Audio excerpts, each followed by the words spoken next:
അതൊരു കാലക്രമേണ ജനാധിപത്യം അവസാനിപ്പിച്ച് പ്രസിഡൻഷ്യൽ രീതിയിലേക്ക് മാറുകയാണ്. നല്ല അഭിപ്രായമാണ്. കുറെ ചെലവ് കുറയും, സാമ്പത്തികമായിട്ട് ഒരുപാട് ലാഭം ഉണ്ടാവും. എല്ലാവർക്കും ഒരു നിയമല്ലേ, അപ്പൊ അത് നല്ലതല്ലേ. ഇപ്പോൾ എങ്ങനെ അതേമാതിരി മതി. നമുക്ക് ഏറ്റവും കൂടുതൽ നമുക്ക് വേണ്ടത് ചെലവ് ചുരുക്കത്തിലുള്ള പരിപാടിയാണ്. നമ്മളയക്കുന്നല്ലേ പല ഘട്ടത്തിൽ വർക്ക് ചെയ്യുമ്പോൾ നമ്മളെ ടൈം ഒരുപാട് പോവാണ്. നമ്മൾ ഒരുപാട് സമയം അതിൽ സ്പെൻഡ് ചെയ്യാണ്. ഇപ്പൊ വയനാട് കണ്ടമാനം ഒരു മോഡ്സിലെ കണ്ടമാനം ജനങ്ങളും വെച്ച് ഒക്കെ വെച്ച് ആ വീട്ടിൽ കുറെ ഒരു മുതലെടുത്തില്ല. എല്ലാം ശുദ്ധ തട്ടിപ്പാണ്.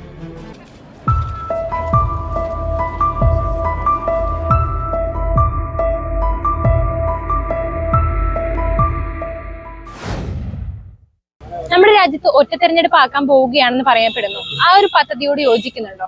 ഒരിക്കലുമില്ല. എന്തുകൊണ്ടാണ്? അതൊരു കാലക്രമേണ ജനാധിപത്യം അവസാനിപ്പിച്ച് പ്രസിഡൻഷ്യൽ രീതിയിലേക്ക് മാറുകയാണ്. നിലവിലുള്ള പ്രധാനമന്ത്രി ഒരുപക്ഷെ അടുത്ത പ്രസിഡന്റായിട്ട് മാറി സംസ്ഥാനങ്ങളിൽ നിലവിലുള്ള ഫെഡറൽ തത്വങ്ങൾക്കുള്ള പരിമിതമായ അധികാരങ്ങൾ പിന്നെയും കവർന്ന് എല്ലാം ഒരൊറ്റ വ്യക്തിയിലേക്ക് കേന്ദ്രീകരിക്കപ്പെടാൻ RSSന്റെ ലക്ഷ്യത്തിനോട് അടുത്തുകൊണ്ടിരിക്കുന്ന ഒരു സാഹചര്യമാണ് ഇത് ഉള്ളതുകൊണ്ട് അതുകൊണ്ട് തന്നെ ഞാൻ എതിർക്കുന്നു. സാമ്പത്തികമായിട്ട് ഒരുപാട് ലാഭം വരും, രാജ്യം വികസിക്കും എന്നൊക്കെയാണ് BJP ഇതിനോട് ഉയർത്തിക്കാട്ടി. ഒരു കാലത്തും ഇല്ല. അത് വിജയിക്കാൻ പിന്നെ അവരുടെ അവർ പറഞ്ഞ വികസനവും ഒക്കെ നമ്മളിപ്പോൾ കണ്ടുകൊണ്ടിരിക്കുന്നതും കണ്ടതുമാണ്. ഇതിൽ കൂടുതൽ വലിയ വികസനമൊന്നും ഇനി വരാനില്ല. മാത്രമല്ല നമ്മളിപ്പം ഉത്തരേന്ത്യയിലൊക്കെ ഉണ്ടാക്കുന്ന റോഡുകളൊക്കെ സ്ഥിതി കണ്ടാൽ നമുക്കറിയാം. കേരളത്തിൽ ഉണ്ടാക്കുന്ന റോഡുകളുടെ സ്ഥിതി നമുക്കറിയാം. NHAIന്റെ റോഡുകളിനോട് ഉൾപ്പെടെയുള്ള കേരളത്തോടുള്ള നിലപാടുകൾ നമ്മൾ കണ്ടതാണ്. ഉത്തർപ്രദേശിലേക്കും ബീഹാറിനും ആന്ധ്രയ്ക്കുമൊക്കെ കൊടുത്ത പ്രളയത്തിൻ്റെ ഫണ്ടിൻ്റെയും കേരളത്തിന് ലഭിച്ചതും ലഭിക്കാത്തതുമായ ഫണ്ടിൻ്റെ കണക്കുകളൊക്കെ നമുക്ക് അറിയുന്നതാണ്. ഇതെല്ലാം ശുദ്ധ തട്ടിപ്പാണ്. അതിനോട് യോജിക്കുന്നുണ്ടോ വെച്ചാൽ അതിൽ എന്തൊക്കെ കാര്യങ്ങളാണ് ഉൾപ്പെടുത്തുന്നത് അറിയണം. ഒരു രാജ്യം എന്ന് പറഞ്ഞാൽ പല പാർട്ടികൾക്കും ദോഷം ചെയ്യുന്ന രീതികളാണോ അല്ലാത്ത രീതികളാണോ എന്ന് അറിയണം. അതിൻ്റെ രൂപരേഖ അറിഞ്ഞാൽ അതിനെ പ്രതികരിക്കാൻ പറ്റുള്ളൂ.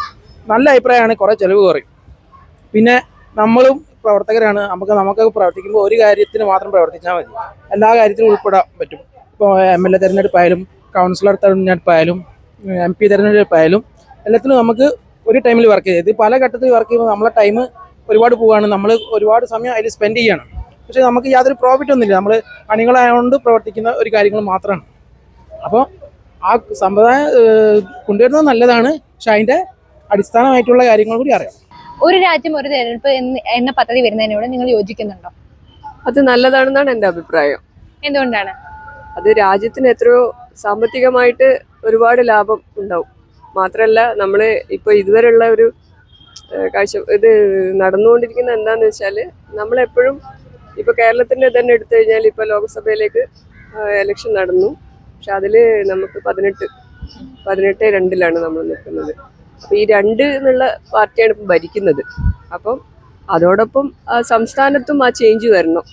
എന്നാലേ ശരിക്കും ജനങ്ങളെ തീരുമാനം അംഗീകരിക്കുന്ന ഒരു ഭരണം ഉണ്ടാവുള്ളൂ. അതിന് യോജിക്കുന്നുണ്ട്. എന്തുകൊണ്ടാണ്? എല്ലാവർക്കും ഒരു നിയമല്ലേ, അപ്പൊ അത് നല്ലതല്ലേ. അതുപോലെ തന്നെ നമ്മുടെ രാജ്യത്തിന്റെ ഒരുപാട് ചെലവ് കുറയ്ക്കുന്നൊക്കെ പറയുന്നുണ്ട് ഇതിലൂടെ. അതിനെങ്ങനെ നോക്കി കാണുന്നത്? അത് വന്നു കഴിഞ്ഞിട്ടുണ്ടെങ്കിൽ ചെലവ് കുറയും. ഗുജറാത്തിലും രാജസ്ഥാനിലൊക്കെ അങ്ങനെയാണല്ലോ. പക്ഷെ ഞാൻ BJPന്റെ പാർട്ടിയല്ല, ഞാൻ കോൺഗ്രസ് M ആണ്. പക്ഷെ BJP ഇത് കൊണ്ടുവരുന്നതിന് യോജിക്കുന്നുണ്ട്. ഒരു രാജ്യം ഒരു തെരഞ്ഞെടുപ്പ് എന്ന് പറയുന്നത് BJPയുടെ പുതിയ നയത്തോട് യോജിക്കുന്നുണ്ടോ? യോജിക്കുന്നുണ്ട്. എന്താ വെച്ചാൽ എത്ര ചെലവ് ചുരുക്കാണ്. പിന്നെ എല്ലാ സമയം ഒരേ സമയത്ത് ഇലക്ഷൻ നടക്കും. നമുക്ക് ഏറ്റവും കൂടുതൽ നമുക്ക് വേണ്ടത് ചെലവ് ചുരുക്കത്തിലുള്ള പരിപാടിയാണ്.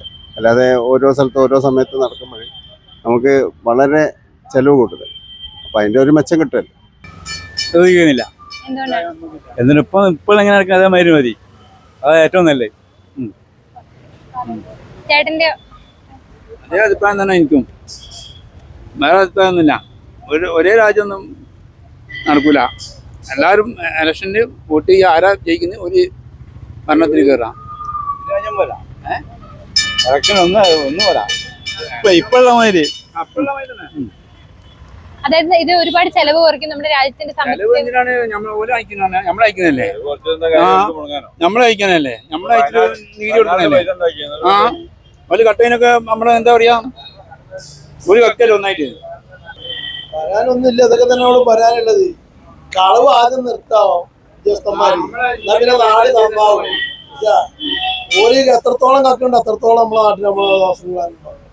അപ്പൊ എന്തായാലും പറയാനുള്ളത്, ഇപ്പൊ വയനാട് കണ്ടമാനം ഒരു മഴ പൊടിച്ചില്ലേ, കണ്ടമാനം ജനങ്ങളും വെച്ച് ഒക്കെ വെച്ച് ആ വീട്ടിൽ കുറെ ഒരു മുതലെടുത്തില്ലേ, അങ്ങനൊക്കെ തന്നെ അല്ല വേറെ എല്ലാം വലിയ വലിയ പറയാനൊന്നുമില്ല. ഒക്കെ തന്നെ ഉള്ളൂ. ഇവിടെ നടന്നുകൊണ്ടിരിക്കുന്ന സംഭവം തന്നെയാണ് ഇതൊക്കെ. ഇവിടെ പുതിയതായിട്ട് ഒരു സംഭവം ഒന്നും ഇല്ല. ഒരു രാജ്യം ഒരു തെരഞ്ഞെടുപ്പ് എന്ന BJP സർക്കാരിന്റെ പുതിയ നയത്തിനോട് യോജിക്കുന്നുണ്ടോ? യോജിക്കുന്നുണ്ട്. എന്തുകൊണ്ടാണ്? അതായത് കോൺഗ്രസ് ഭരിച്ചിട്ടോ 70 കൊല്ലം ഭരിച്ചിട്ടോ സ്ത്രീ സംരക്ഷണം എന്ന് പറഞ്ഞാൽ ഇല്ല. ഇപ്പം അത് ഈ കേന്ദ്ര BJP വന്നതുകൊണ്ടാണ് ആ സംരക്ഷണം സ്ത്രീകൾക്ക് വേണ്ടി അവർ പ്രയത്നിക്കുന്നത്. അത് തന്നെ ഒരു ഉത്തരമല്ലേ? അപ്പം അവർ കൂടുതൽ അതാണ് നല്ലത് നമുക്ക് തോന്നുന്നു എല്ലാവർക്കും. അതുപോലെ തന്നെ നമ്മുടെ രാജ്യത്തിന്റെ സാമ്പത്തിക ഭദ്രതയും ഇതിലൂടെ ഉറപ്പാകും. ഒരുപാട് വികസനങ്ങൾ ഇതിലൂടെ ഉണ്ടാകും. അതായത് സമ്പദ്ഘടനയെ കൂടുതൽ സംരക്ഷിക്കും എന്നൊക്കെ പറയുന്നുണ്ട്. അതിനെ എങ്ങനെ നോക്കിക്കാണുന്നത്? ഇപ്പോൾ നമ്മൾ പഴയ കാലം തൊട്ട് ആലോചിക്കുമ്പോൾ ആധുനിക കാലത്തിൽ ഈ 10 വർഷം കൊണ്ട് ഈ കേന്ദ്ര ഗവൺമെൻറ് വന്നതുകൊണ്ടാണ് വികസനത്തിൽ വന്നിട്ടുകൊണ്ട് ഇനിയും അവർ അതിനുവേണ്ടി പ്രയത്നിക്കുകയാണ്. എല്ലാ കാര്യങ്ങൾക്കും, എല്ലാ വികസനത്തിനും നല്ലതാണ്. ഓക്കെ. ഒരു രാജ്യം ഒരു തെരഞ്ഞെടുപ്പ് എന്ന് പറഞ്ഞ BJPയുടെ പുതിയ നയത്തോട് നിങ്ങൾ യോജിക്കുന്നുണ്ടോ? യോജിക്കുന്നില്ല. എന്തുകൊണ്ടാണ്? എന്തുകൊണ്ട് വെച്ചാൽ തൊഴിലാളി വർഗത്തിന്റെ ഇത് ശക്തി ഇവിടെ പിണറായി സർക്കാരിന്റെ ആണ്. അതുകൊണ്ട് ശക്തിയുള്ള ഒരു കാലഘട്ടമാണ് ഇത്. കേരളം പിണറായി അല്ല, ഇതിന് മുമ്പായിട്ട് ഭരിച്ചിട്ടിരുന്നതും കമ്മ്യൂണിസ്റ്റ് പാർട്ടിക്കാർ, മാർക്സിസ്റ്റ് പാർട്ടിയാണ്. അതുകൊണ്ട് തന്നെ കോൺഗ്രസ് ഇവിടെ അധികം ഭരിച്ചിട്ടില്ല. അതുകൊണ്ടാണ് കോൺഗ്രസിന് പിന്നെ ഒരു പിന്തുണ ഉണ്ട്. BJP മൊത്തം ഒരൊറ്റ തിരഞ്ഞെടുപ്പിൽ സാധ്യമല്ല എന്നുള്ള എൻ്റെ അഭിപ്രായം.